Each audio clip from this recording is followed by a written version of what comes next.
Bienvenidos a un nuevo episodio de Full Stats, el podcast. Hoy, en este episodio, en el tercer episodio con Víctor, vamos a hablar sobre mundo frontend. Pero más específico queremos llegar a la conclusión de qué framework o librería debes usar para tu proyecto frontend.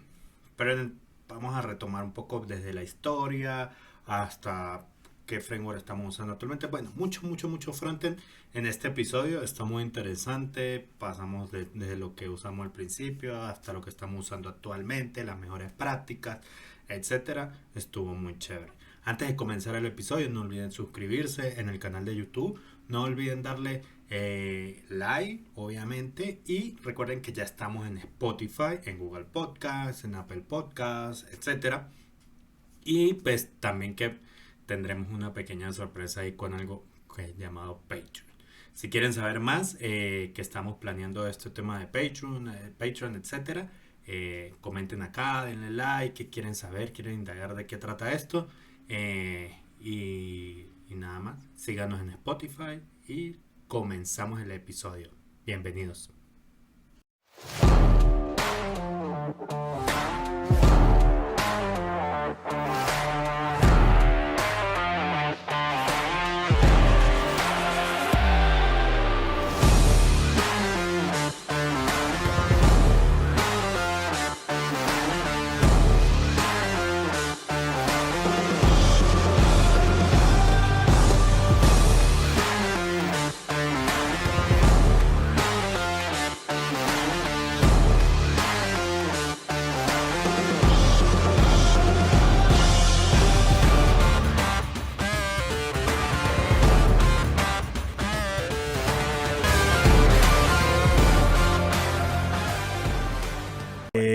Listo. Entonces, antes para entrar como más en contexto y por qué estamos hablando de solo frontend, framework, librería, hablemos un poco de la historia. ¿Cómo llegamos a este punto actualmente donde estamos dos personas apasionadas por el código hablando del mundo framework, del mundo frontend, perdón, y de qué framework usar?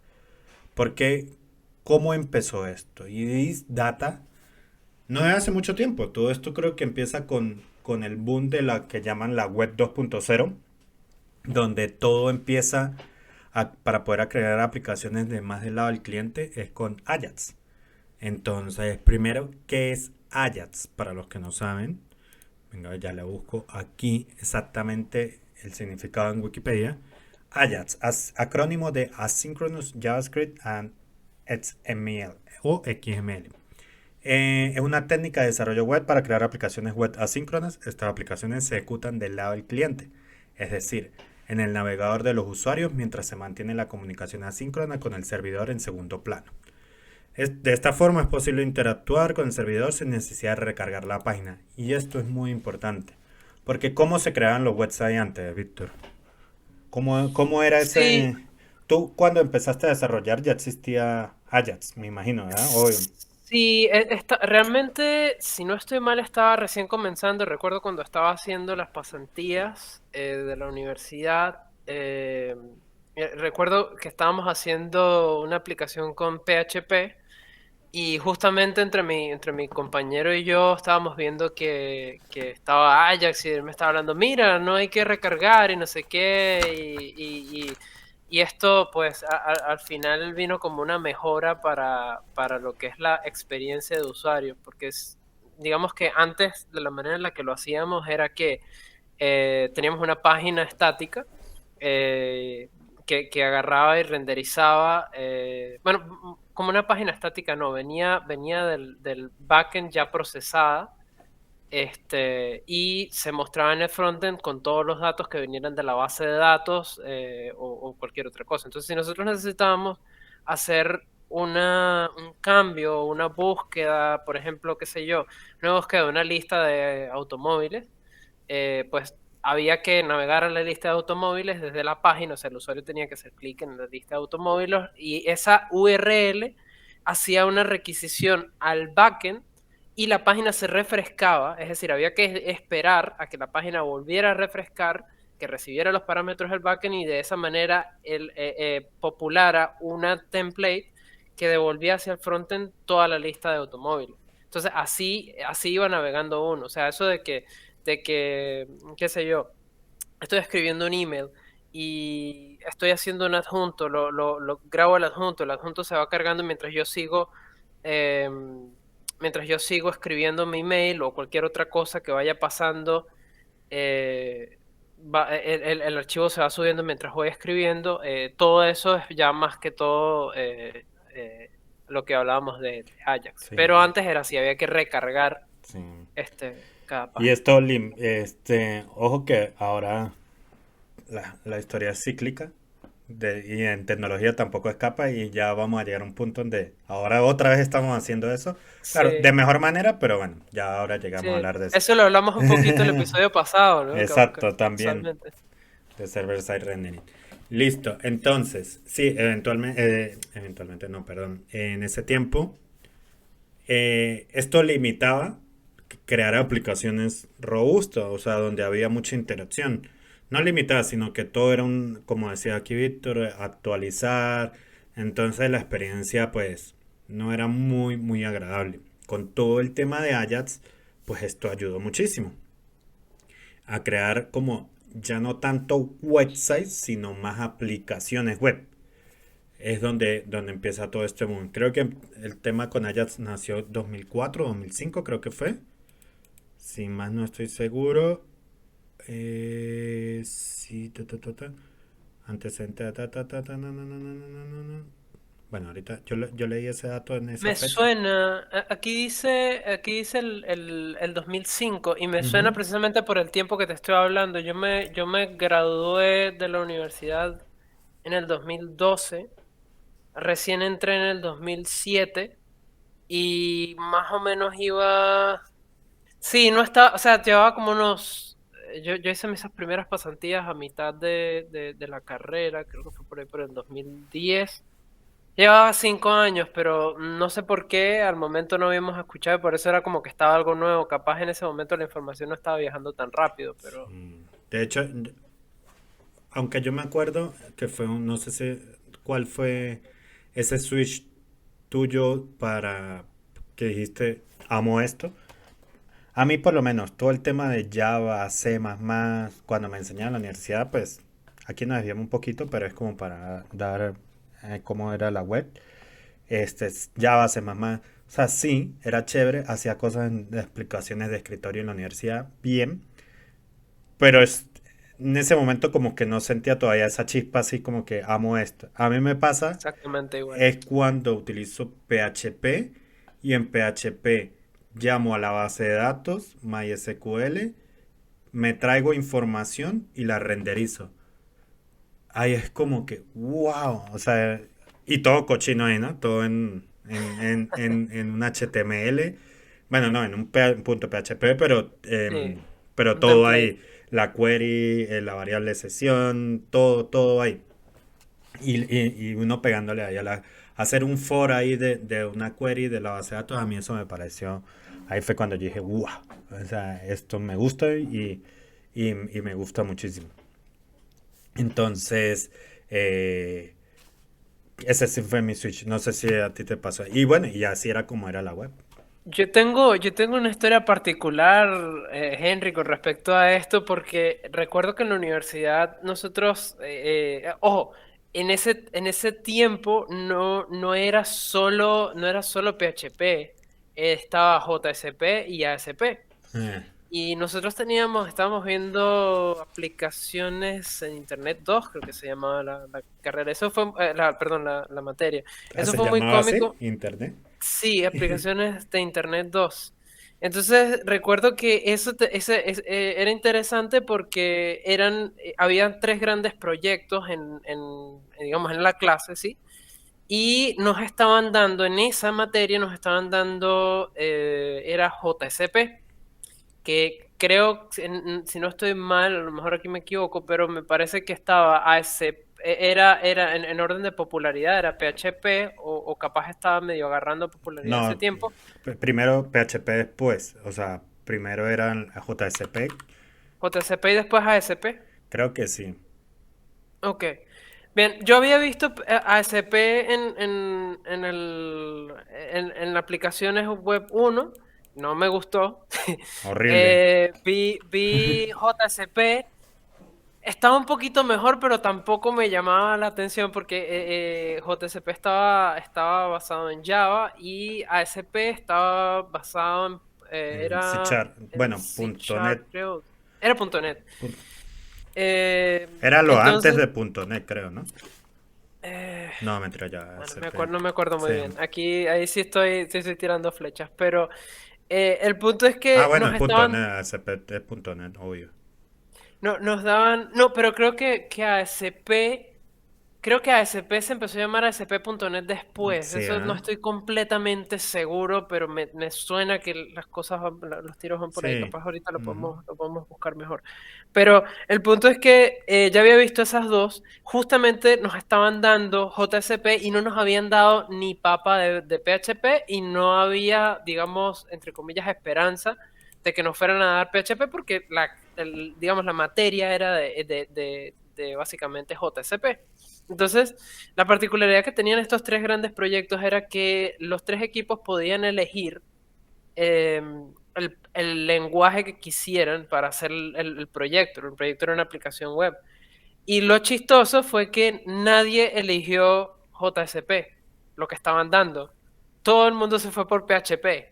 Entonces ahí, digamos, eso coincide con ese primer amor que tuve eh, PHP. por PHP, por toda esta parte de aplicaciones web, porque sí, igual lo mismo, empezamos a ver que podías tocar una base de datos, traerte los datos, mostrarlos en una página web con diseños en ese tiempo no eran tan bonitos, pero ya era algo, o sea, era algo como que bastante más tangible y accesible, porque esa era la otra cosa que tenía PHP, que yo creo que eso es una de las cosas como que nos dio mejor la apertura. Es que no había tanta barrera en términos de inclusiones de librerías, el mismo lenguaje no era tan restrictivo, Java es mucho más restrictivo. Y capaz en el fondo el tema de los tipados fuertes, al final es mejor, pero en ese tiempo era como que para nosotros, yo lo veía de esa manera, era como que, hey, yo quiero hacer una aplicación y quiero verla y quiero, ¿sabes? Es como, era como esa emoción que uno tenía cuando está arrancando. Entonces después te das cuenta eventualmente que tienes que ir a mejores prácticas, ¿no? Claro. Pero sí, básicamente ese fue más o menos de cómo comenzó mi historia Y, en la web. y en el frontend, aquí pasamos a otra parte. ¿Cuál era el mejor amigo? Y aquí es donde yo digo que es tan amado y creo que odiado también por mucha gente. Em, que para mí, una de las librerías que nos ha marcado más en el mundo del desarrollo web, yo amé muchísimo esa librería y que obviamente era pesada, que no sé qué cosa, que lo bueno, era mucho, que no tal, que bueno, había muchas quejas y es nuestro amigo y tan querido jQuery.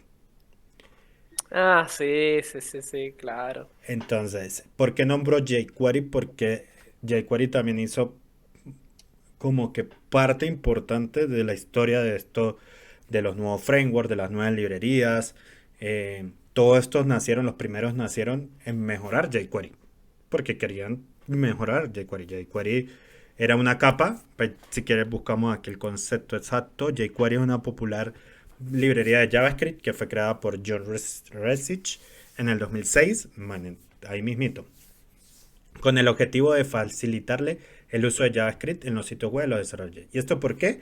Porque JavaScript, lenguaje que pues corre del lado del cliente, en ese tiempo, año 2005, 2004, era muy feo.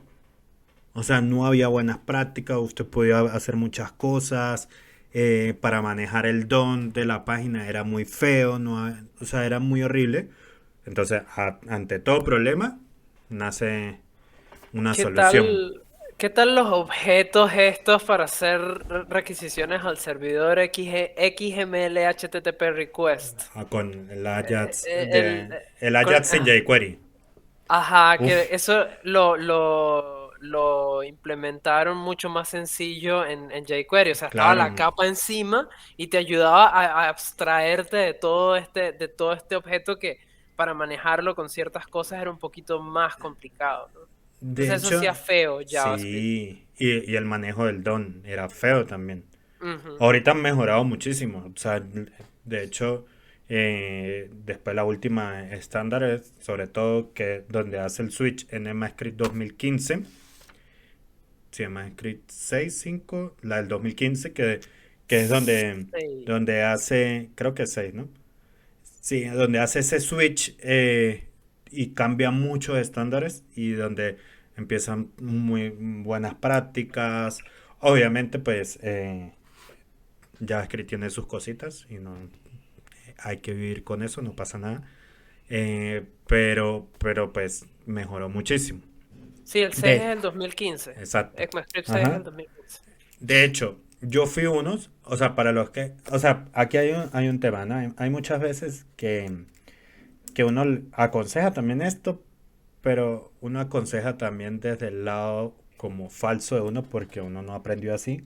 Cuando alguien le pregunta, ajá, pero ¿por dónde empiezo? Entonces uno le dice, empieza por las bases, aprende ya antes de empezar un framework o una librería o React.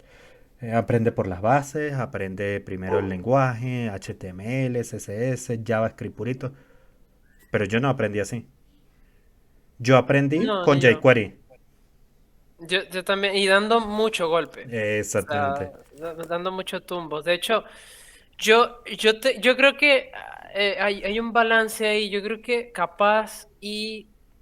porque, ¿qué pasa? Uno cuando está joven o cuando está empezando, uno como que quiere inspirarse. Eso es una de las cosas también que es importante. Yo, en lo particular, comentaba el episodio pasado que tenía un proyecto de bastante tiempo que estaba realizando y como que estaba intentando de hacerlo todo, unas mejores prácticas y todo. Eso está muy bien, pero aparte de que no tengo mucho tiempo para trabajar en él, es un poco desmotivante.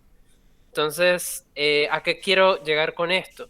A que capaz y empezar con un poquito de ver esos resultados está bien, pero llega un punto en el que ya tienes que te gustó, perfecto, estás inspirado, perfecto, y va a estudiar las bases. Una de las cosas que he visto, que he visto mucho en React es que el problema central de la gente teniendo dificultades con React es que no saben JavaScript, básicamente. Entonces no se sentaron a estudiar, como tú dices, las bases. Pero ahí estoy más de acuerdo. O sea, para decirle a la gente, primero estudia las bases y luego el framework. O sea, es lo ideal, es lo perfecto. O sea, Sí, es sería lo ideal. es lo ideal. Pero uno tiene ganas de crear, uno tiene ganas de implementar Es, y uno tiene ganas de buscar trabajo. sí. Y uno para buscar trabajo, normalmente la oferta laboral es oferta en React, oferta en Angular, oferta en este framework. Entonces, empieza a jugar con el framework, pero si estás consciente te va a ir obligando a aprender las bases. Cómo usar un map, cómo manejar promesas. Porque el framework lo usa, pero entonces, bueno, esto es parte de JavaScript, tengo que ir a aprender JavaScript. Entonces, y volví otra vez al framework y así. Un para Sí, atrás y para adelante, para atrás y para adelante sí. en el sentido de eso. Especialmente cosas tipo el scope de una variable. eh, o sea, cosas que uno como que las tiene en el subconsciente todo el tiempo y uno como ya las sabe, pero en principio como que después llega un punto en el que te toca ahí a ver qué significa todo eso. Exacto. ¿Qué era lo mejor? ¿Qué era lo que más? Creo que lo dijiste ahorita, pero ¿qué era lo que más te gustaba de jQuery en ese momento? Esa era una de las cosas, el XML HTTP request. Y esto va también pegado a lo que tú estabas diciendo ahorita, que yo arranqué haciendo cualquier cosa con jQuery. Y pasaba que lo que más hacía, y digamos, yo fui como al revés. Yo me empecé a dar cuenta de lo feo que era usar JavaScript en el momento, en esa época, este, a medida que fui investigando hacia atrás. Es decir, cuando yo me vine a ver, mira, ¿cómo se hace esto cómo se hace XML HTTP request directo? Oh, qué feo, menos mal tengo jQuery. cómo se hace una selección una selección y manipulación del DOM en jQuery, cómo se hace en JavaScript puro. Uf, qué feo, que no, no, no, no, no. Me gusta que tengo esto. Entonces, digamos que yendo de atrás para adelante, capaz por el tema de lo difícil, que yo veía usar el XML HTTP request le daría como a eso, ¿sí? Pero no lo usaba mucho, la verdad. O sea, no era lo que más usaba. Lo que más usaba, por supuesto, era El lo de DOM. la manipulación del DOM, sí. Que era lo que hay también. Es como que yo vi en jQuery para llamar a una clase. Uy, qué chévere, puedo modificar el estilo de una clase o de una ID. Venga, vamos a ver cómo se usa en JavaScript. No, vuelvo a jQuery otra vez. Era horrible, o sea, porque sobre todo un ID creo que era lo más fácil, pero en unas clases era distinto y era con que Sí. doc query selector, no mentira. Bueno, No, ahorita no Query me acuerdo en Selector es todo. Sí, ahorita. verdad, Query verdad. Selector es ahorita que Sí, lo verdad, sí mejoraron, pero era. antes tenía get item, era algo así como get item by attribute, algo así, no estoy seguro. Sí, era todo feo. Entonces tenías que seleccionar el atributo, Te después no volvió estoy una seguro. lista. Ajá, eso, tenías que recorrer la lista hasta que encontrabas la clase que querías. O sea, no sé si tenías que analizar el mismo string del atributo o algo así, Era o horrible. el ID, sí. Era Es- horrible. Entonces jQuery. Entonces, estos problemas eran los que resolvía jQuery. O sea, te ponía Exacto. una capa arriba y te abstraía de todos esos problemas y obviamente era bastante más conveniente. Y gracias a jQuery, pues la gente empieza a crear soluciones eh, más orientadas en el frontend, más orientadas a esa interacción. Que le dé clic aquí, se cambia algo en particular del front y por debajo manda a llamar al backend para que se guarde información. Pero igual teníamos un problema, que para cargar una nueva página, igual había que renderizar todo el website desde el backend. Que no sé si era un problema, pero bueno, era parte de si queríamos hacer algo más y mucho más interactivo, pues siempre íbamos a tener esa carga del backend y si el backend no estaba óptimo, no estaba optimizado, era lento. Eh, Tú también como programador frontend tenías que programar en el backend. O sea, esto HTML tenías que hacerlo en el backend, tenías que correr el backend. eh, Sí, recuerdo eso. claro, Era una mezcolanza rara era entre el rara. frontend y el backend. Yo recuerdo, yo no sé si esto era buena práctica o no, capaz era malísima, o tú me dirás acá qué hacías tú, pero en el momento yo lo que hacía, por ejemplo, recuerdo que llegué a poner JavaScript en la parte de arriba de muy poquito JavaScript, no recuerdo qué hacía, pero en la parte de arriba de un template de PHP. O sea, te Para que abrías, no recuerdo específicamente qué hacía, pero Pero esa era una mala práctica, ponerlo arriba. Todo siempre era por abajo. eso. No, pero me refiero, era un script. O sea, no es que, sí, capaz es lo mismo, o sea, si lo pones abajo, sí, era una mala práctica, pero me refiero no tanto al dónde lo ponías, sino al incrustar el JavaScript, el script de JavaScript ahí mismo, o sea, escribir el JavaScript en ese Ah, mismo ok, template. entiendo. O sea, no en un archivo. Exacto, no en un Exacto. archivo aparte. No sé cómo se hacía en el momento, yo Es que, simplemente era dándome golpes con todo eso. era así, porque es que era, al principio era muy complicado eh, tener como comunicación entre archivos JavaScript. Ahorita como por módulos, un ejemplo. O sea, pues tenía que tener muchos archivos JavaScript y estar llamando todos en el HTML uno detrás de otro, porque pues al final puede generar dependencia, porque recuerden que el DOM, los websites se leen de arriba hacia abajo, entonces él va leyendo. Si tú con un archivo JavaScript depende de otra información que está abajo, pues te va a dar error. Al final todo es arriba hacia abajo, incluso el DOM. También por eso era buena Sí. práctica es colocar los archivos JavaScript abajo. Y la carga, Por eso. porque se supone que tenía que cargar el archivo, entonces eso Ujú. hacía que el sitio cargara más lento. Tienes una pantalla blanca Exacto. durante un tiempo. Y que normalmente con el JavaScript uno necesitaba cosas del DOM. Entonces en ese momento todavía no estaba renderizado el DOM. Entonces eso podría tener problemas en el código. Yo necesito un ID. Entonces la primera vez, leer la JavaScript, no encuentra el ID, va a dar error. Si no lo manejaba bien, pues se podía romper todo, incluso. Entonces era un problema. Era bonita esa época. Yo me acuerdo cuando a mí me gustaba mucho maquetar y hacer HTML y CSS. Y habían, yo freelanceaba como que con, y habían backends que ahorita no recuerdo en qué framework era, pero no me gustaba y yo no iba a instalar todo eso. A mí, deme los HTML que yo hago todo. Y yo se los pasaba. Deme los HTML que yo hago todo. JavaScript, HTML, CSS. Pero no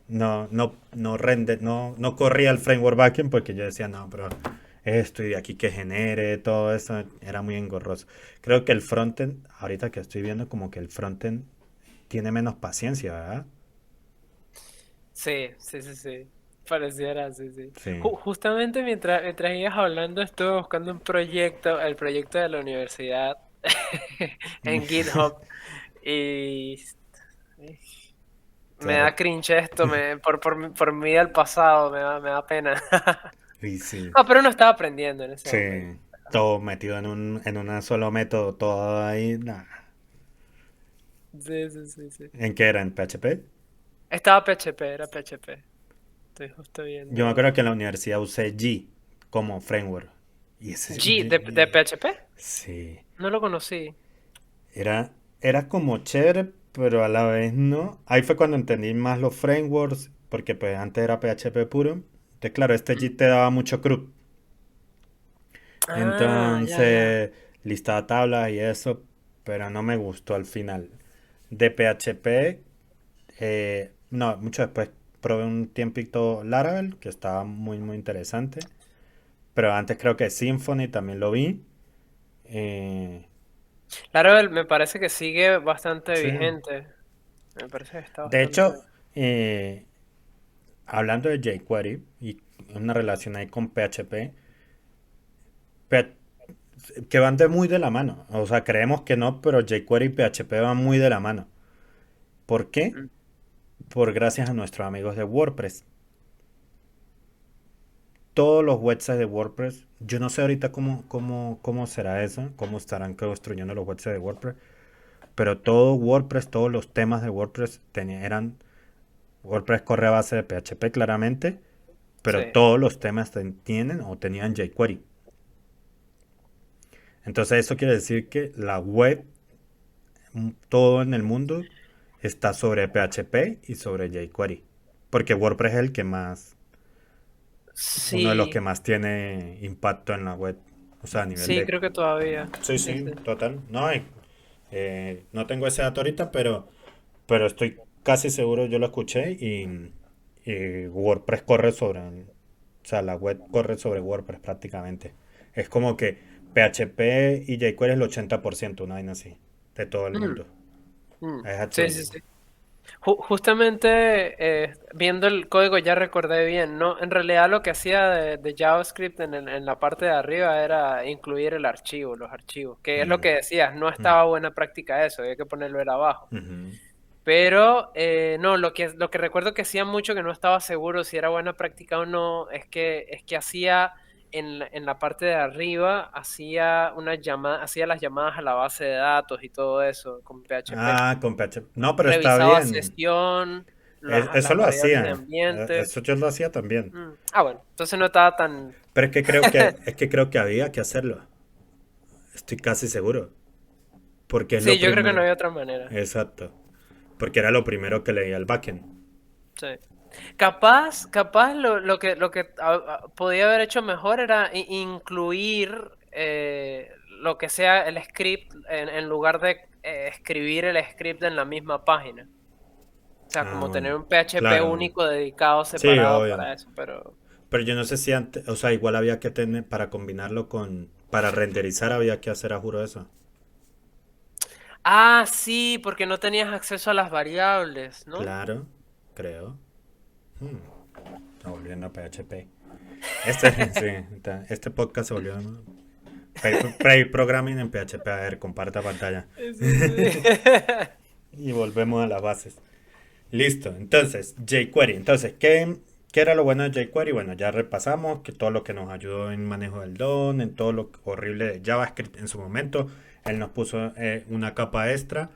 Pero esto trajo problemas, primero porque cuando queríamos llegar a aplicaciones más orientadas en el frontend, a hacer como lo que llamamos a hablar de single page application, eh, con jQuery era un problema, porque pues no podíamos simular las rutas, no podíamos llegar a mucho, no había una estructura, todo era depende del desarrollador, eh, y eran todos en los archivos JavaScript ahí, entonces era JavaScript, jQuery, todo metido en un archivo JavaScript.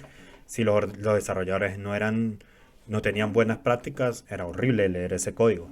He Eh, visto archivos inmensos, y eran inmensos, inmensos. una sola aplicación. Exacto. Entonces, es como todo. Este problema trajo otra solución. Y para eso nacieron los frameworks de JavaScript, que eran más orientados a todo este tema, a dar esta solución, a dar una solución desde el lado del frontend completa, sin necesidad, porque a veces muchas aplicaciones no necesitaban, ya teniendo esta comunicación asíncrona con el backend, ya no necesitaban estar teniendo información del backend recargando. Porque pues cuando descubres que esto se puede hacer y todo asíncrono y todo perfecto, ¿por qué necesitamos un servidor tal si al final lo podemos hacer todo de manera estática? Entonces aquí es donde nacen los frameworks. Yo estaba buscando y como que los tres frameworks principales que nacieron después de jQuery fueron Backbone.js. Luego, por fecha, busqué como fecha de release. Backbone.js fue el primero. Igual todos están como ahí mismo, ¿no? Meses de diferencia. Backbone.js, nuestro querido AngularJS, no el Angular de ahorita, no vayan a pensar. Y Ember.js. Ya luego ahorita vienen otra época. Pero esos tres, eh, ¿usaste alguno? Backbone y AngularJS. eh, y ¿En ese orden o usaste en no, ese? usé Angular primero, básicamente lo que yo mostraba como mi portafolio eran un par de aplicacioncitas o tres aplicacioncitas en Angular. Y, y después cuando entré a trabajar había una aplicación que ya estaba más o menos grande, tenía tiempo. Y como ya tenía tiempo, pues era Backbone. Igual, justo te iba a comentar que uno de los proyectos más lindos y más largos de la empresa, eh, donde justo trabajo ahora mismo, eh, estaba era ese con Backbone.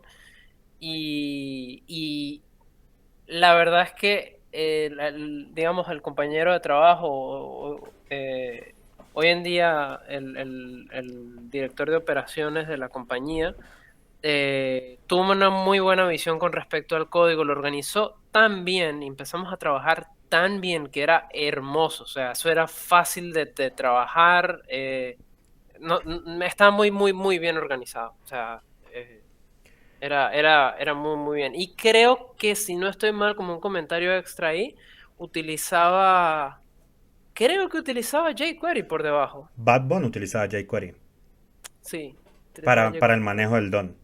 Sí. Entonces, Eso era, eso era un modelo vista controlador, de hecho, era. si para los que nos están escuchando dirán de qué carajo están hablando, que están nuevos. Backbone.js sí, era un framework que él trajo como que la visión ordenada del backend al frontend, que creo que al final como que no, creo que ese fue al final lo que no ayudó tanto porque lo orientaron a modelo vista controlador. Entonces, era chévere. Yo usé poco Backbone, pero era chévere, o sea, era todo el modelo, la vista, el controlador, como que todo medio separadito, aunque todo se podía hacer en una línea, ¿no? En una hojita. Sí. Como que es- los tres, el modelo vista controlador. Igual creo que tenías que utilizar, si no estoy mal, alguna librería de templating para poder inyectar las variables en el DOM. si no estoy como, mal, de manera dinámica. Eso era Handlebars, si no estoy mal. ajá, Handlebars, Usamos Handlebars. sí, Backbone.js. Eso todavía será, eso debe estar deprecadísimo, ¿ah? Y capaz y lo mantienen por seguridad, pero no creo que estén desarrollando cosas nuevas. En estos días creo que ya le dieron también final de soporte a AngularJS. Mm, Entonces sí. sí, Bueno, Backbone abstraía muchas cosas para poder manejar como que toda la información y que cualquier cosa de renderizar fuese más fácil, leer del servidor y mostrar, que básicamente, si usted se pone a ver, era la necesidad. Uno quería leer del servidor, mostrar rápidamente. Esa era la solución que ofrecen en los frameworks en general, si usted se pone a ver, o sea, como que lo más básico. Lee el servidor, mapea, muestra, el cliente hace algo, el front lee, manda al servidor y vuelve otra vez, responde. O sea, básicamente es eso. sí. Todo eso lo facilitaban mucho más, o sea, era una capa más arriba de lo que era Ajax jQuery en ese momento. Exacto. Y luego sale AngularJS, que este creo que fue el boom, el que cambió todo, que al final AngularJS, claro, porque Backbone era open source, bueno, todos son open source, pero Angular era de Google. Entonces esto como que generó más interés. Entonces todo el mundo empezó a usar AngularJS. Y lo chévere de AngularJS era este tema de... Ay, se me olvidó el nombre. Del renderizado no, pero era el data binding. Two-way data binding. Two-way data binding. Entonces, eso Que era era como que... básicamente que básicamente que agarrabas y mandabas, o sea, tenías como una variable que era posible que se modificara desde afuera, si no estoy mal, o sea, desde el control del DOM y desde manera programática. Y eso se reflejaba, o sea, no había que hacer Nada nada. que hacer. Todo lo hacía por debajo. Ujú. Entonces, mientras que, por ejemplo, con Backbone, creo que había que hacer algo para mostrar eso, para hacer eso. Ahora que lo Entonces, dices, tengo la recolección de eso, pero no me acuerdo bien. con Angular, eso, de hecho, ahorita me acuerdo la primera página de AngularJS, donde incluso uno hacía como un demo chiquito, y entonces ¿Lo uno, hiciste? sí, sí, claro, Yo también lo hice, esa fue mi primera y ahí me sentí un rockstar exacto, cuando hice eso. porque era esto, que tú escribías en el input y veías lo que escribías. Y Entonces, eso me eso era explotó la genial. cabeza. Y era Eso muy era, fácil de hacer, era exacto, sencillísimo. exacto, era. Y entonces ahí yo decidí meterme más en AngularJS, en el mundo del frontend, y me gustó mucho. Entonces, ahí encontré trabajo en ese mundo. Y me gustaba mucho. Que, ojo, con este AngularJS, la posibilidad de cagarla también era bastante, Monumental. sí, bastante alta. Porque Sí. si bien te dan como un orden, no había como existe tanto ahora los orden, o sea, ese orden, sino pues, al final la gente lo usaba como quería. Que al final AngularJS sí era modelo, Ese era NBC también, creo. no, él tenía otra Eh, forma. sería en Modelo BBC. Vista Template, creo que era. No, pero en ese caso, modelo vista template es MVB. Ah, no, mira, No, no AngularJS era también MVB. era MVC. NBC. Bueno, sí, existía un componente controller en AngularJS que uno lo usaba para toda Sí. la lógica donde uno llamaba backend, etcétera. Después los servicios, salió eso. Claro, y el que sí, era modelo vista controlador. El modelo era lo que uno llamaba el scope en ese tiempo, si no Ujú. estoy mal, que era lo que tenía el data binding. Y tenías la vista, obviamente, que era el template Eh, y el y controlador el donde uno controlador. metía, ya hacía toda la lógica. que a Ujú, veces se llamaba backend o no, pero y después salió todo el tema de los servicios. ujú, ujú. Sí, servicios factory, sí. Ajá, los factories. Ay, verdad, eran factories. No me acuerdo la palabra. Cierto. Aquí estoy viendo código de AngularJS. Qué, qué tiempitos. El controller, mira qué loco. Uno, Sí. angular.module.controller. En ese Ala. tiempo había un loco que sacó una guía de buenas prácticas de Angular. Es bastante bueno, no sé si llegaste a escucharlo, John Papa. Ah, claro. La Hot Towel, creo que era. John Papa, invitado a este podcast. Por favor, por favor. No, sí, Eh, John Papa fue para mí uno de los, en ese tiempo con Angular, y después con Angular, eran los como que los que tenía uno. Había otro que también era muy bueno en AngularJS y después con Angular, era, creo que era Todd Moto, no lo llegué a escuchar. también. Pero sé que John Papa llegó a sacar sus guías de Angular. Sí, O sea, sí, de la, una guía de de estilos. la, una guía de Sí. estilo. Ajá. Que de ahí, cuando ven todo ese problema de que no está muy ordenado, de que quieren ser un framework y todo eso, es donde nace Angular. Sí. Por eso nace Angular. Y que eso fue un cambio. Para mucha gente fue como que Angular ya es Angular. Pero ¿cómo actualizamos? No, todo es de cero, papá. Esto Sí. es totalmente todo nuevo. Entonces, esto. Aquí repasando el otro, Ember.js, ¿lo llegaste a ver o no? Ese sí yo nunca. No lo toqué. Lo No, no. llegué a medio ver la página y documentación, pero no. Yo creo que en ese tiempo no se volvió tan popular, capaz. Ember.js sí era muy era como los Hister en esa época. El que ¿Cómo? usaba Ember era como Hister.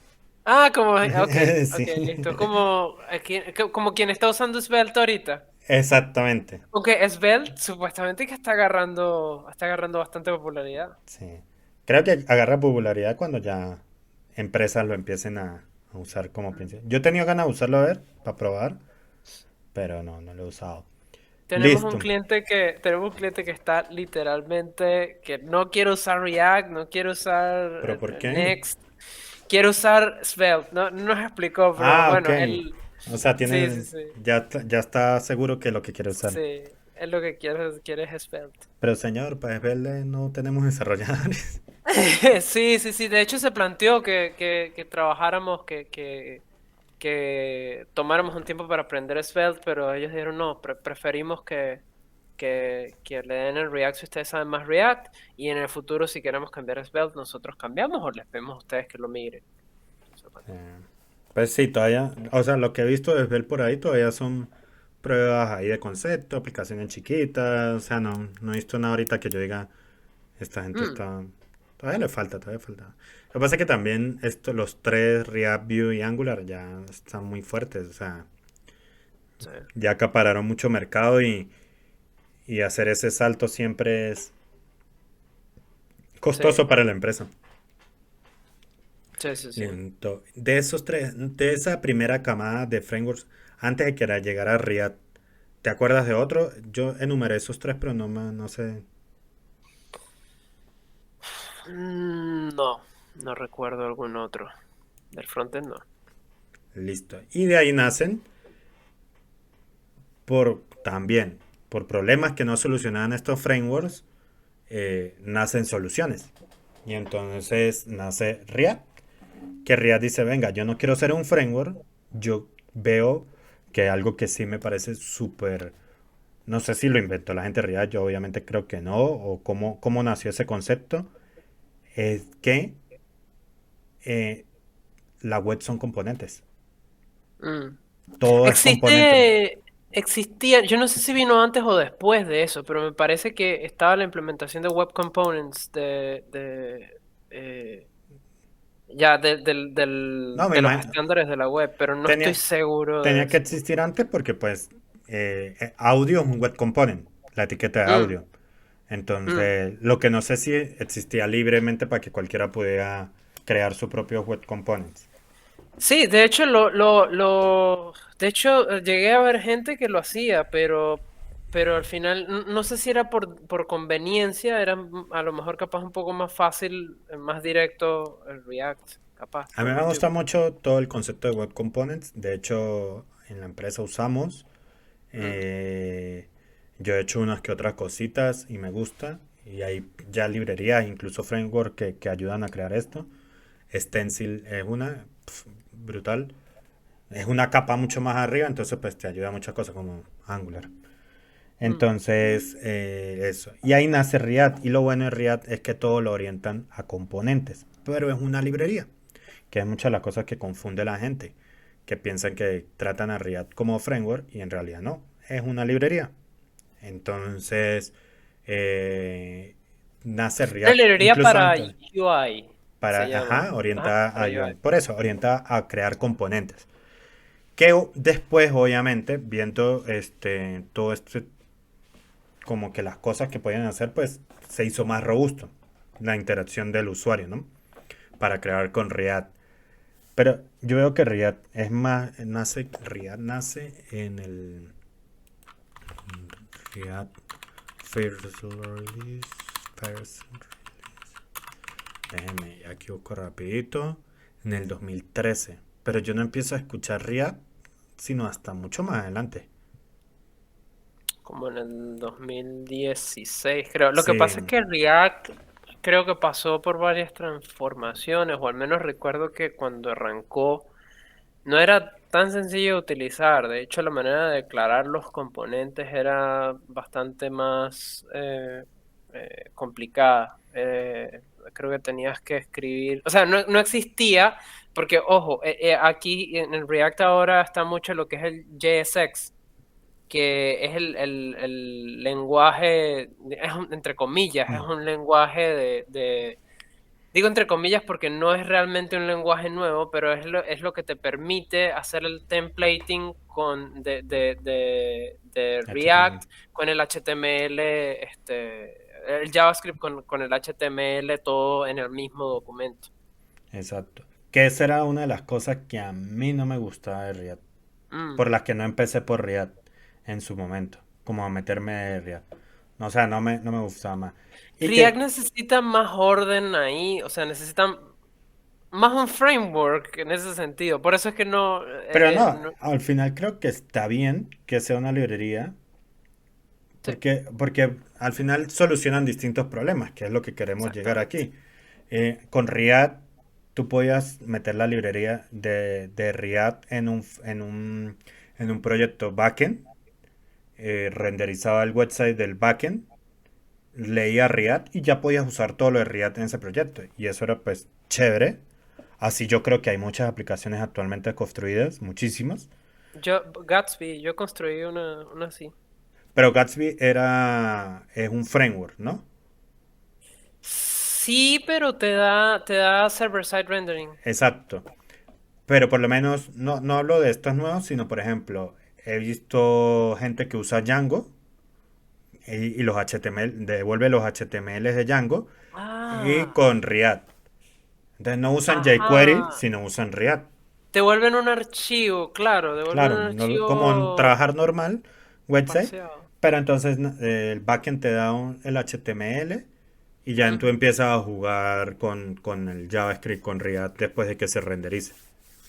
Y sí. listo. Entonces, así yo creo que hay muchas, por eso también React está presente en muchas aplicaciones y es la que lidera porque también daba esa facilidad para crear componentes y que toda la web es componentizada. O sea, todo. Desde lo que uno ve, uno entra a una web y todo es un componente. El botón es un componente, el header es un componente. Que se reuse o no, no tiene nada que ver. Pero todos son componentes. Y pues eso era lo bueno de React, que era rápido para crear. Era rápido también para aprender para muchas personas. eh, y bueno, y rápido de usar. Pero el mundo pues necesita frameworks también porque pues obviamente necesitamos frameworks que nos ayuden a solucionar problemas. Sí, sí, lo que tiene de los frameworks, y es más o menos algo lo que hablábamos antes de arrancar el podcast, es que, digamos, te da soluciones comunes para problemas comunes, o soluciones, digamos, bien pensadas para problemas comunes, mejor dicho.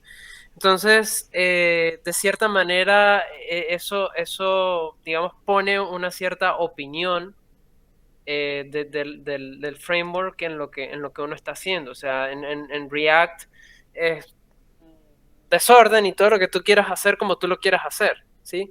Pero pasa que llega un punto en el que necesitas orden, necesitas saber cómo está organizada la lógica de negocio, las capas y todo eso, ¿no? En eso, Angular es bastante más fuerte. O sea, sí tiene una curva de aprendizaje capaz un poco más complicada, pero tiene esa ventaja de que en códigos grandes tienes mucho, mucho más orden a nivel de... obvio, hay igual cabida a desordenarse, pero Claro. es más complicado desordenarse en Angular que en una librería como React. Pero entonces aquí donde vamos. O sea, bueno, yo ahí cuento un poco mi transición hacia Angular. ¿Por qué? Porque venía AngularJS. Entonces, obviamente en mi mente voy a seguir usando Angular. Voy a seguir usando Angular porque pues tal. Y algo que me gustaba mucho es la comunidad. Con AngularJS, yo pues he abandonado un poco, pero soy muy pro comunidad, compartir ahí en las comunidades, haciendo charlas, etcétera. A mí me gustaba mucho eso. En Angular yo veía muy buena comunidad. No quiere decir que no exista en React o en otro framework, pero pues era el que yo venía participando.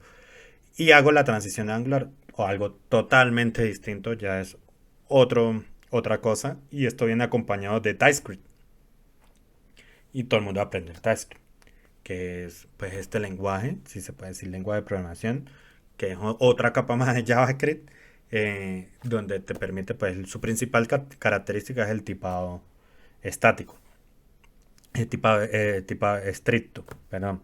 Entonces, esa es como su principal característica y después tiene todo el tema de clases, decoradores, tiene muchas cosas que, que ayudan mucho a mantener el orden, obviamente programas más, claramente.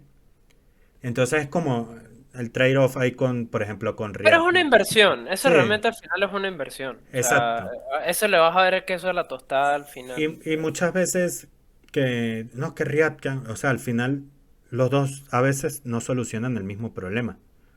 Entonces, por eso, yo hay veces puede ser un proyecto que me vaya por React y hay veces otro proyecto que me vaya por Angular, porque me solucionan problemas distintos.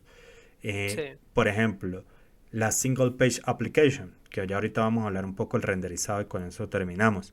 Eh, para mí una Single Page Application, un dashboard con usuarios, el sign up, el login, diferentes páginas, diferentes usuarios, diferentes cosas, para mí la solución más adecuada es con Angular. Eh, por, cuando lo veo así como single page application, más enterprise, más... por eso es muy aclamada en lo que llaman, y a veces lo hacían como forma de bullying. No, es que Angular es usado en los bancos y qué tal. Pero no, sí. Pero pues, también otro punto a favor de Angular, de porque también es usada bastante en Enterprise, en su momento, era porque usaba TypeScript y su estructura, pues obviamente el creador de TypeScript es el mismo creador de C Sharp, creo. Entonces, la gente que venía de C Sharp y .NET se le hacía fácil entrar a Angular, al frontend. Entonces, eso era también un punto positivo en ese caso. Positivo, ¿no? O sea, era un punto, pues, que pues hacía fácil esa transición entre frontend y backend. Eh, ¿Qué otra cosa con React? Ah, bueno, Angular React, ese tema. También tenemos a Vue, no olvidemos a Vue. Que Vue nace con decir, venga hermano, ustedes no se peleen, yo voy a sacar un poquito de bueno de lo suyo y un poquito de lo bueno de lo suyo también. Vue sirve como librería, pero también tiene cositas de framework, tiene sus rutas, ellos manejan sus rutas. Tú puedes ordenar Vue como un framework para manejar las rutas, para esto. Mientras que con React no, React solo es para manejar componentes. Si tú quieres rutas, tienes que instalar otra librería y ver cómo la adecuas. Mientras que con Vue, como Angular, pues es más natural. Que que React, por ejemplo. Entonces, eso es importante. Y al final creo que TypeScript va a terminar ganando ahí y ya está siendo usada Sí, con en, proyectos de React en también. todo, y Vue, todo. Sí. Sí, El- yo creo que al final TypeScript no compite, o sea, compite más bien es contra la forma tradicional de hacer JavaScript. Y yo siento que al final, o sea, la razón como, capaz hay más razones, no quiero decir que esto es la última palabra, pero eh, capaz la razón al final la única razón como para no utilizarlo es para cosas muy puntuales, muy pequeñas que, claro, o sea, vas a meter una librería para manejar el lenguaje de cierta manera, pues capaz es mucho, ¿no? Si vas a hacer una listica y ya, aislada, ¿no? Obviamente si estás en una aplicación ya completa, pues ya es otra historia, ¿no? Pero si vas a hacer algo aislado, alguna práctica, algo así, pues capaz no es tan necesario TypeScript. Pero de resto yo creo que en casi todos los escenarios iría sí. por TypeScript. Yo por lo menos siempre mi opinión, obviamente, pues va a ir un poquito siempre más hacia Angular, pero en single page application. Ya ahorita explicamos por qué. Porque bueno, la gente de Angular tiene temas de server-side rendering, pero no es tan chévere, se llama Angular Universal. No es tan chévere. Angular también, pues, tiene otros renderizados, etcétera, pero ya ahorita lo nombramos. Y es donde llegamos a este punto que estamos actualmente. Para terminar de dar una solución a tu problema, o sea, por ejemplo, no, es que yo quiero crear un website, pero entonces voy a usar Angular. Entonces, primero párate, primero a ver cuál es el problema que quieres resolver. Entonces, eh, creo que el primer, no sé cómo se puede decir eso, el primer insight que debes tener para resolver el problema es qué tipo de renderizado vas a usar en el front. Entonces, actualmente creo que hay cuatro, pero los tres principales son Single Page Application, que cómo funciona el renderizado del Single Page Application. Tú tienes un index HTML, tienes un archivo JavaScript y a partir de ahí construye todo. Entonces, Angular, ¿cómo funciona? Tiene un index HTML, tiene un componente que se llama add component, ¿sí? Y a partir de ahí mete todo el JavaScript, obviamente separado por módulos, lazy loading, todo el tema, está bien, pero él carga ahí.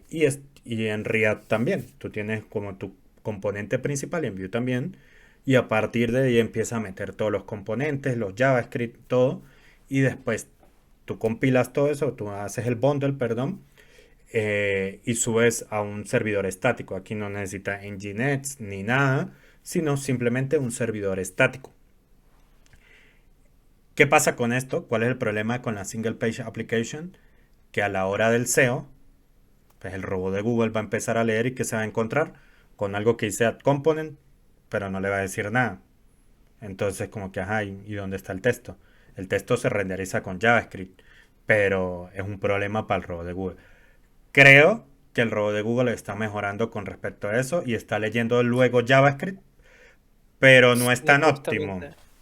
justamente leí eso. Creo que igual sí, al final la solución ya renderizada es mejor. O sea, Exactamente. exacto. Entonces, si tú quieres un website con SEO, con que lo lean el robot de Google, eso, una single page application no es la mejor opción. Entonces, ahí yo te diría, no uses Angular, no es la mejor opción para crear un website así. Entonces, vete por otra opción. En, que ya ahorita vamos a hablar de qué otras opciones.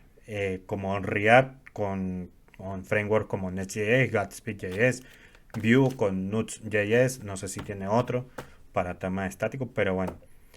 Está el otro renderizado que es Static Site Generator. Este te puede servir para no sé si tienes, perdón, no sé si tienes algún tema ahí con la single page application. No, creo que está bien cubierto eh, single, básicamente es eso. No tienes un crawler de Google buscando cómo leer tu página para, digamos, de cierta manera poder posicionarla en Google y no, en general no va a poder leer eso. Eh, por qué, digamos, no puedes decir que vas a reemplazar entonces cualquier aplicación por server-side rendering? Pues básicamente porque entras otra vez en el problema que teníamos antes, que era que tienes que pedir otra vez el servidor, la página, para muchas cosas. Igual en el frontend tienes algunas capacidades de JavaScript y puedes capaz hacer alguna que otra acción asíncrona, pero no es tan eficiente en la manera de manejar la interacción con el usuario, ¿no? Sí. Igual llevándolo a un campo un poco más práctico, por ejemplo, si tú quieres hacer una aplicación, no sé, de venta de automóviles, que la puedes hacer en Angular, eh, básicamente Angular va a ser muy buena para el trabajo porque posiblemente va a ser muy grande y va a manejar muchas cosas.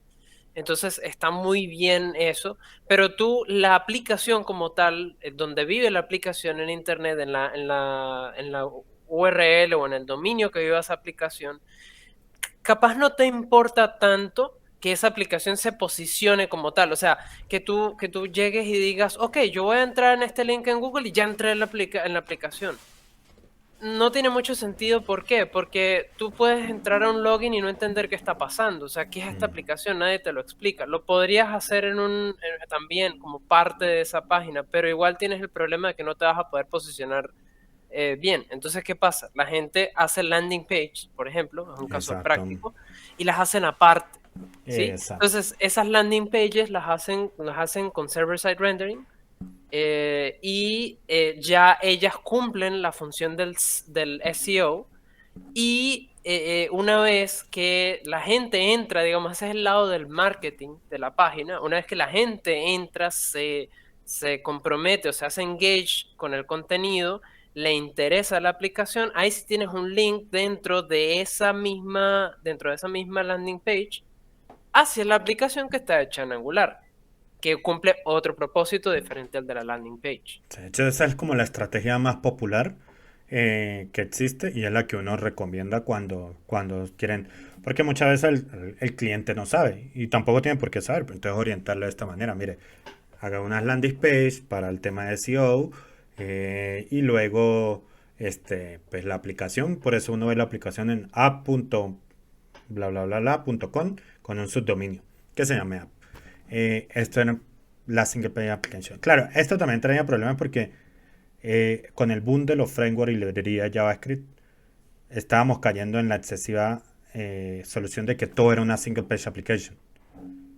Entonces de repente no, o sea, entonces parémonos un momento ahí. Entonces, porque la gente quiere posicionarse en Google, o sea, está esta necesidad, la gente quiere compartir contenido mediante un blog, quiere compartir, como que tener esa mejora.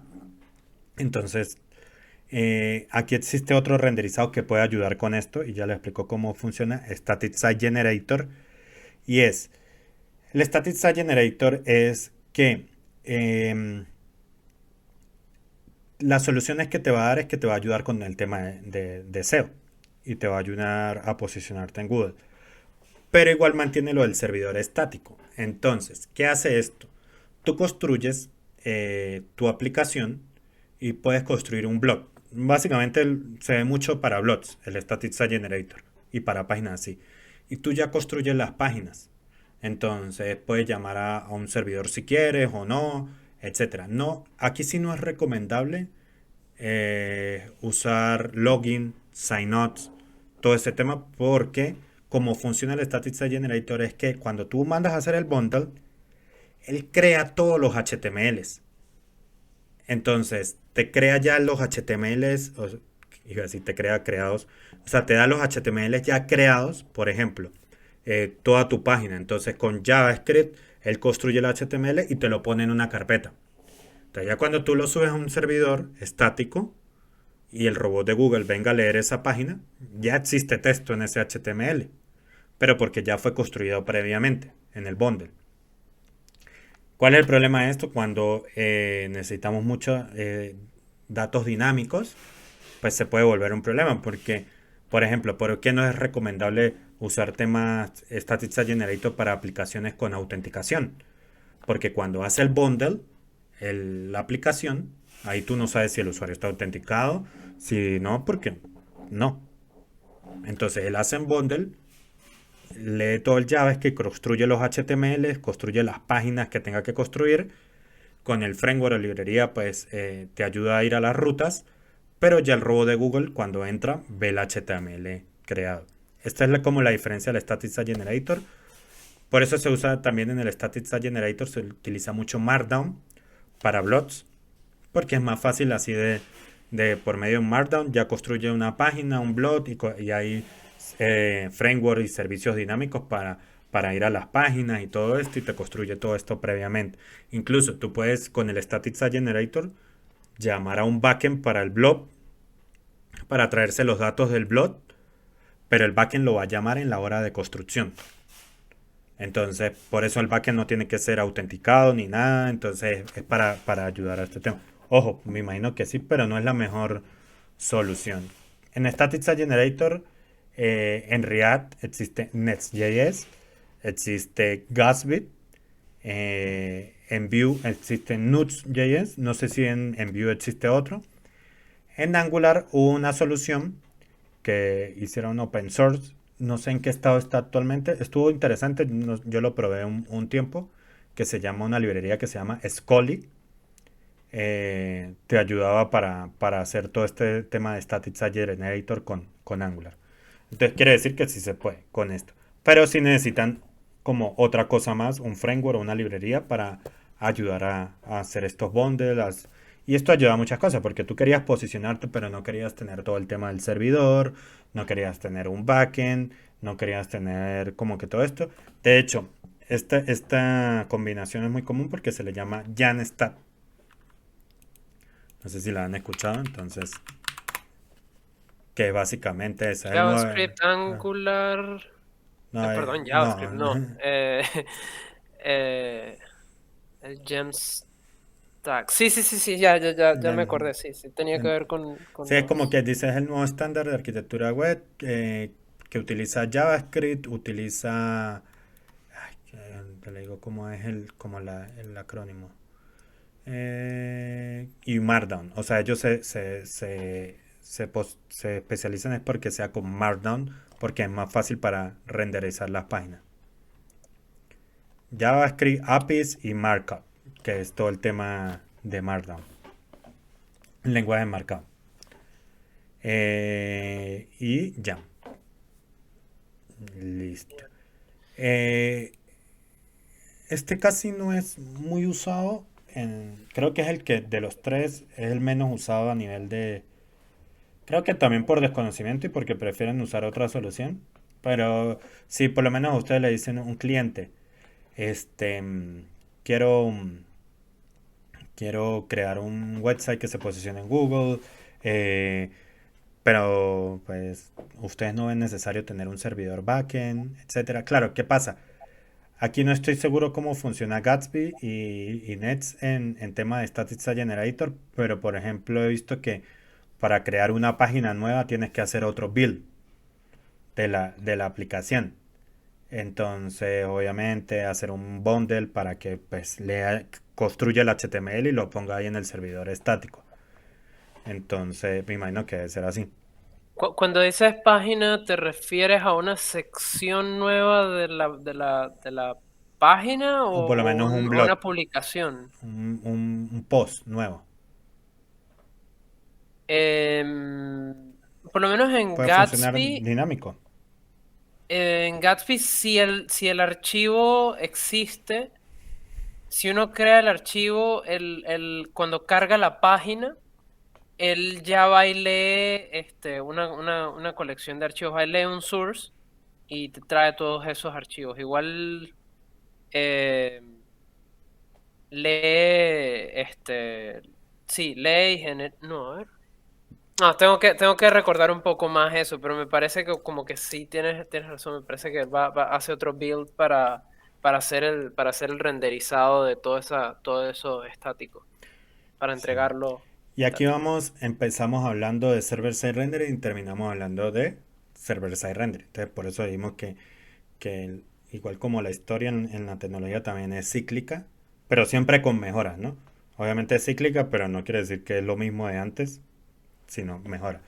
Por eso nace, no, se está empezando otra vez a usar server-side rendering, pero del lado del frontend. O sea, no con un framework backend, sino con tecnologías del lado del frontend. Pero igual dependiendo del servidor del backend. ¿Por dónde voy por esto? Porque pues igual necesitamos soluciones para crear websites. Websites que incluso pueden tener un login, un sign up, no pasa nada. Que sean como marketplace, que también queremos posicionarlo en Google, que queremos crear websites más optimizados para el usuario. Porque algo que sí tienen las single page application, aunque actualmente están muy bien optimizadas, no es la mejor forma para crear websites optimizados con el server-side render en sí. Y aquí creo que es donde llega React y donde está posicionando React muy bien, es con Next.js, que es donde se está usando bastante ahorita, donde le están invirtiendo mucho para crear websites muy bien optimizados con cualquier cosa. Eh, entonces, Next.js, que creo que es el principal aquí, si hablamos de server-side rendering. En los otros frameworks y librerías hay soluciones. En Angular, como comenté, está Universal.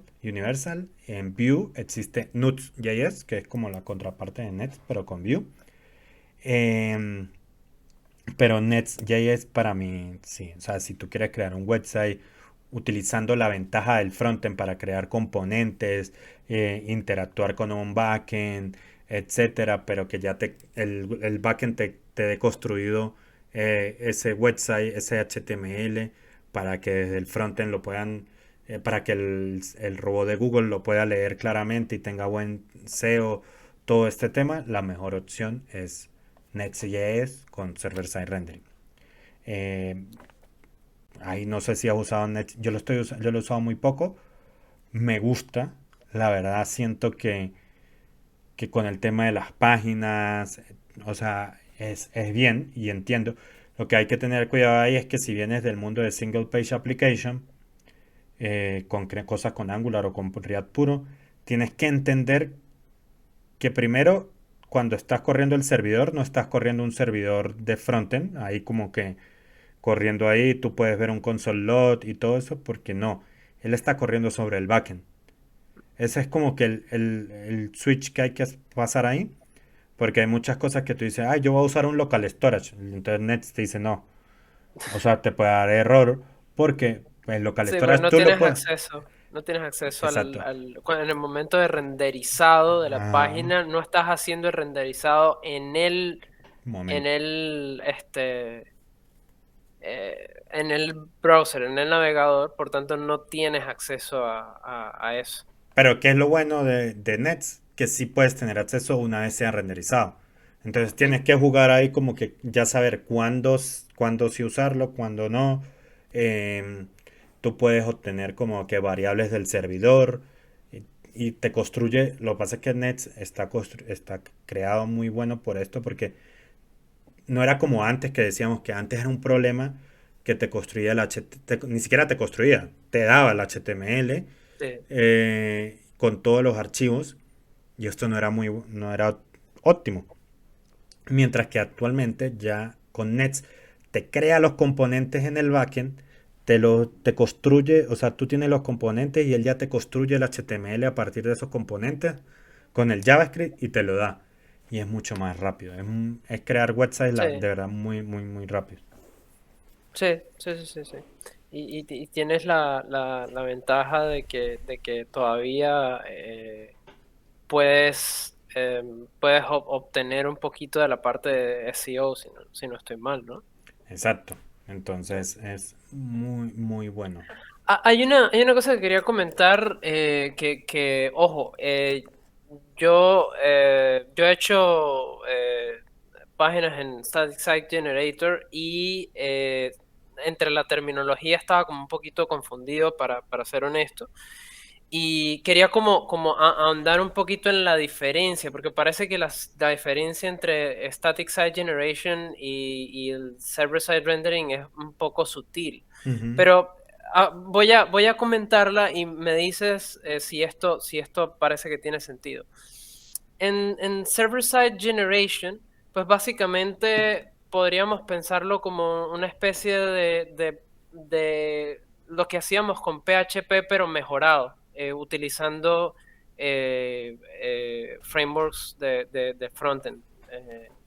Básicamente, es decir, uno hace la requisición al backend, el backend agarra y dice, ok, la requisición dice esto, yo voy a agarrar el template, lo voy a hidratar, creo que ese es el término que ujú. se usa, lo hidrato, es decir, lleno las variables y te devuelvo el HTML renderizado al frontend, ¿sí? Ese es el server-side rendering. Ese es el server-side render, Exacto. exacto.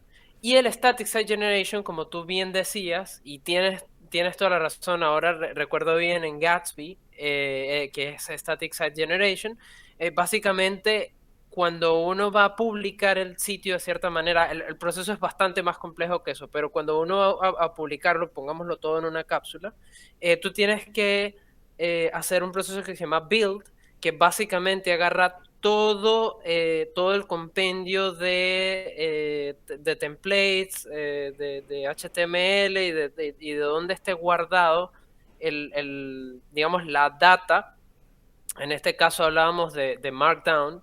Entonces agarra, los hidrata y construye todo el sitio y manda todo el sitio, si no estoy mal. O sea, ya tiene todo construido estáticamente antes. Sí, Exactamente. y tú lo que haces es literal, ya el servidor no hace más nada, sino que el servidor simplemente te entrega un archivo HTML que ya existe, ¿sí? No es que como en server-side rendering agarra y lo hidrata en ese momento en el que te pide la requisición, sino que ya el archivo lo tiene el backend y te lo entrega, porque ya está generado estáticamente. Exactamente. Eh, de hecho, no necesita un servidor backend en el Static Site Generator, sino un servidor estático. Un S3, Exacto. un... Sí, ujú, ujú, puedes servirlo en un CDN. en CN, ajá, exacto. Y incluso en Nets tú tienes como que varios métodos que es get server side prods, o sea, como para obtener, como para llamar cosas desde el backend. Y tú desde el backend lo que estás haciendo es llamar a otra API para que construya ese componente React y ahí lo renderiza. Entonces eso también está chévere. Porque si antes lo veíamos con Framework Backend haciéndolo de esa manera, em, es más lento el proceso, porque no están hechos para eso. O sea, no es que no están hechos, sí están hechos para eso, pero no es su fuerte, pues. Sí. Mientras que Nets con React es que creo que es lo mejor. De hecho, ahorita hay muchos websites que quieren posicionar como más un marketplace o algo, quieren posicionarse en Google y todo esto, y no utilizan esta estrategia que decíamos de un landing, ir a una aplicación, sino está el landing y pueden loguearse ahí mismo. Entonces, claro, ahí la estrategia cambia un poco porque tú tienes que estar pendiente qué componentes o no qué componentes mostrar, si está logueado, etcétera. El tema como dejarlo pasar a una página es un poco distinto. Por ejemplo, aquí un ejemplo claro, y creo que con esto ya vamos terminando. Tú en Angular, tú puedes, o en React con SPA y en Vue también, tú puedes, tienes un concepto de guards para proteger las rutas. Entonces tú le puedes decir que entre a la ruta del home si está logueado, si no está logueado, no entra. Como toda la ruta pasa por el front, es más fácil controlar eso.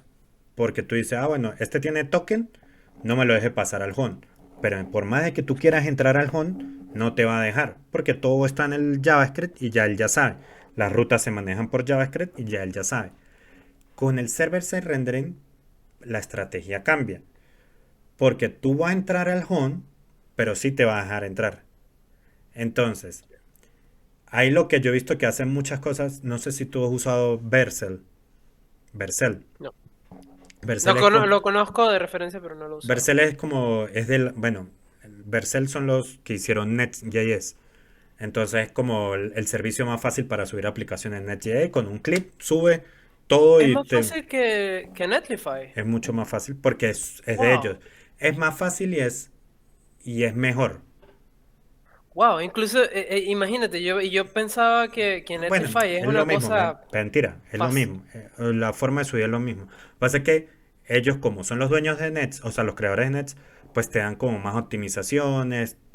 O sea, porque te acuerdas que en Nets.js tiene un componente de backend, como varias APIs.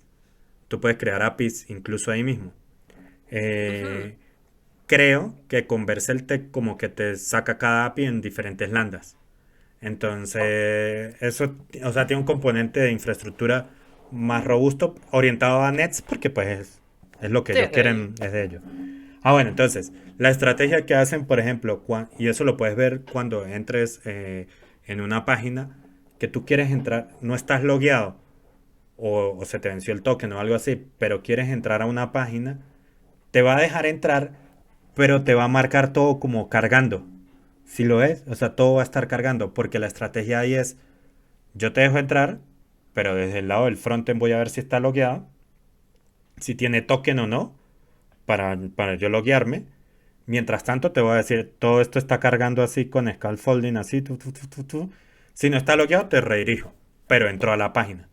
Es por eso que las estrategias cambian. Por eso es importante, por eso queríamos enfocarlo, que toda esta historia del frontend, aquí toda esta cháchara que hablamos de frontend, era para que si te encuentra alguien que está peleando por un framework o una librería, no peleen. Todo se Va, puede usar, todo tiene todo framework o librería tiene su uso para una solución. Firebase, la consola de Firebase, la has usado, ¿verdad? sí, tengo tiempo que no hago algo formal ahí, pero hace tiempo la llegué a utilizar y en el trabajo pues he entrado varias veces, Pero has no he... entrado a la plataforma, has interactuado en la plataforma. Un poco, sí, sí, últimamente sí. Está hecha con Angular. Mm, Bueno, sí, son aplicaciones robustas, son exacto. aplicaciones bastante grandes. Y en estos días escuché un dato que el framework que más usan en Google es Angular. Que era un tema que antes decían, no, que Google no usa Angular. No, sí lo usan. Que No, ellos tienen miles de proyectos y lo usan en muchos datos. Em, Obviamente también usan React en Google, obviamente. Como que en Google también usan Mapbooks. Es como que al final, sí.